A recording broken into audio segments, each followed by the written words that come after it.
Channel 26 Bangla. ত্রয়োদশ জাতীয় সংসদ নির্বাচনকে সামনে রেখে নেত্রকোনা ২ সদর বারহাট্টা আসনে জমে উঠেছে নির্বাচনী আমেজ।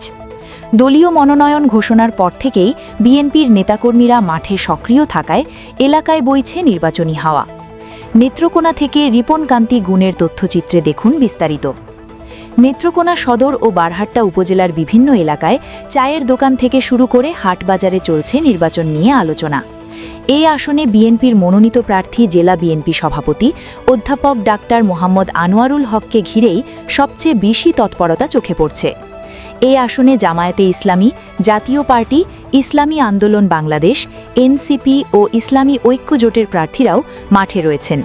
তবে জনজরিপ ও স্থানীয় আলোচনায় ধানের শীষের প্রার্থী এগিয়ে রয়েছেন বলে মত দিচ্ছেন সাধারণ ভোটাররা। বারহাট্টা উপজেলা বিএনপির সাবেক সভাপতি বীর মুক্তিযোদ্ধা রহমত আলী তালুকদার বলেন, দলকে ঐক্যবদ্ধ রাখতে ও জনগণের আস্থা অর্জনে অধ্যাপক ডাক্তার আনোয়ারুল হকই এই আসনের সবচেয়ে যোগ্য প্রার্থী। সচেতন মহলের ধারণা, সুষ্ঠু ভোট হলে নেত্রকোনা ২ আসনে বিএনপির জয় নিশ্চিত। চ্যানেল 26 বাংলা।